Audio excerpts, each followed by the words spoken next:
নমস্কার, আমি doctor Disha Mukherjee, consultant psychiatrist, Image and Diagno Care. আপনার কি সবসময় মনে হয় যে আপনার বোধহয় কোনো বড় রোগ হয়েছে যার জন্য আপনি মারা যাবেন? হতে পারে তাহলে আপনি হয়তো ইলনেস অ্যাংজাইটি বা হাইপোকন্ড্রিয়াসিস রোগে ভুগছেন। কি হয় এই হাইপোকন্ড্রিয়াসিস বা হেলথ অ্যাংজাইটি বা ইলনেস অ্যাংজাইটি? এখন আমাদের সাইকিয়াট্রিক পরিভাষায় এটাকে ওসিডি বা রিলেটেড ডিসঅর্ডারের মধ্যে ধরা হচ্ছে, কারণ এগুলি অনেকটা ওসিডির মতো, বারবার রিপিটেটিভ থট আসে। ইয়াং থেকে অ্যাডাল্ট প্রত্যেকের হতে পারে এই হেলথ অ্যাংজাইটি। কীরকম লক্ষণ দেখা যায়? সবসময় মনে হয় নিজের শরীরে কিছু একটা হয়েছে, শারীরিক স্বাস্থ্য নিয়ে প্রচণ্ড উদ্বেগ। আমার বোধহয় এক বা একাধিক এমন রোগ শরীরে বাসা বেঁধেছে যেটার জন্য আমার মৃত্যু পর্যন্ত হতে পারে, এই ধরনের একটা চিন্তা সব সময় মনের মধ্যে খেয়ে বেড়ায়।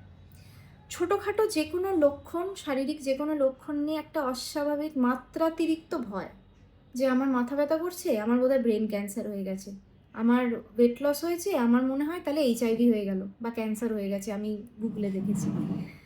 ইন্টারনেটে রোগ সম্পর্কে অত্যধিক রিসার্চ করা, যে কোনো ছোটো মোটো লক্ষণ হলেই সেগুলিকে নিয়ে গুগল করা যে এটা থেকে কী কী হতে পারে বা এগুলো কিসের লক্ষণ। বারবার নিজের চেক আপ করানো, নিজের শরীর চেক করানো, নিজের বিপি দিনে 2বার করে মাপানো, পালস রেট চেক করা, বারবার অতিরিক্তভাবে করা, এবং প্রচুর ডক্টর দেখানো, বারবার এক ডক্টর থেকে আরেক ডক্টর, বারবার ডক্টর চেঞ্জ করে, এবং প্রচুর নিজে থেকে শারীরিক টেস্ট করান, CT scan, MRI, blood test repetitively, এবং রিপোর্ট যদি ভালো বা নর্মাল আসে তাতে খুশি না হওয়া, যে কেন আমার রোগটা রিপোর্টে ধরা পড়ছে না, এবং রিঅ্যাসিওরেন্স সিকিং বারবার, অর্থাৎ নিজের পরিবারের লোক বা ডক্টরের কাছে বারবার গিয়ে আশ্বাস চাওয়া যে আমার কিছু হয়নি তো, বা আমার কি রোগ হয়েছে আমাকে বলুন, আমি আর কি টেস্ট করাবো, এই ধরনের রিঅ্যাসিওরেন্স সিকিং বারবার। এদের সিমটমসগুলো কিন্তু রিয়েল, এবং নিজেরা এটার জন্য প্রচণ্ড কষ্ট পান, কিন্তু কন্ট্রোল করতে পারেন না।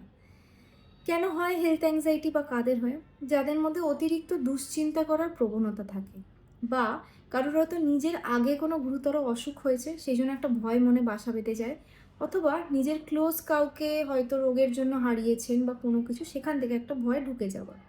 এছাড়া অন্য কোনো কারণে স্ট্রেস, প্রচণ্ড স্ট্রেস এলে ব্রেন সেটাকে হয়তো অটোমেটিক হেলথের দিকে শিফট করে দেয়, যে তখন ওই স্ট্রেসটার বদলে এই শারীরিক স্বাস্থ্য নিয়ে একটা অস্বাভাবিক চিন্তা করা, এবং যে কোনো স্বাভাবিক অনুভূতিকে তখন রোগ বলে মনে হয়। কিভাবে চিকিৎসা করব যখন রোগী হেলথ অ্যাংজাইটি নিয়ে আসে? প্রথমেই হচ্ছে রোগীকে সাইকো এডুকেট করা হয়, যে এর লক্ষণগুলি সম্পর্কে, যে কেন হচ্ছে আপনার এই সিমটমগুলো এবং এই অ্যাংজাইটি কেন হচ্ছে, এটা তাকে বুঝিয়ে বলা, এবং তার ফার্দার অতিরিক্ত টেস্ট না করানো, যে আপনারা টেস্ট করার দরকার নেই, জিনিসটা এমনি কমবে, যেভাবে যেগুলো বলছি সেগুলো মেনে চলুন, ভয় পাবেন না।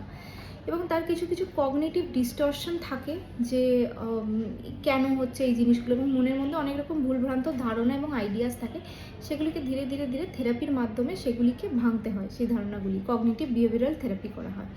এছাড়া কিছু ওষুধ আছে যেগুলোর মাধ্যমে আমরা চিকিৎসা করে থাকি, সেগুলো দিলে ধীরে ধীরে ধীরে অনেকটা কমে, সময় লাগে কিন্তু হেলথ অ্যাংজাইটি অনেকটাই কমে যায়। এবং রোগীকে লাস্টে কী কী অ্যাডভাইস দেওয়া হয়? গুগল করা বন্ধ, সব কিছু গুগলে সার্চ করলে হবে না, বারবার ডাক্তার পাল্টালে কিন্তু হবে না, কারণ এটা জেনারেলি এক জায়গায় ট্রিটমেন্ট একটু এগোনোর আগে আবার চেঞ্জ করে নেন অন্য ডক্টরে, যে এই ডক্টর হয়তো আমার রোগ ধরতে পারছে না, আমি অন্যজনের কাছে যাই। তাই বারবার ডক্টর চেঞ্জ করবেন না, আপনার ডক্টর বা সাইকিয়াট্রিস্ট যেটা বলছে সেটা মেনে চলুন, তাহলে আপনি ভালো থাকবেন। আর লাস্টে মনে রাখবেন, শরীর থাকলেই মাঝে মধ্যে খারাপ হবে, মাঝে মধ্যে উপসর্গ আসবে, রোগ হবে, সেটা নিয়ে বিরাট ভয় পাওয়ার কোনো কারণ নেই। ছোটোখাটো উপসর্গকে বিরাট বড় খুব গুরুতর রোগ ভেবে নিজের জীবনটাকে খারাপ করবেন না, আনন্দে বাঁচুন, সুস্থ থাকুন। ধন্যবাদ।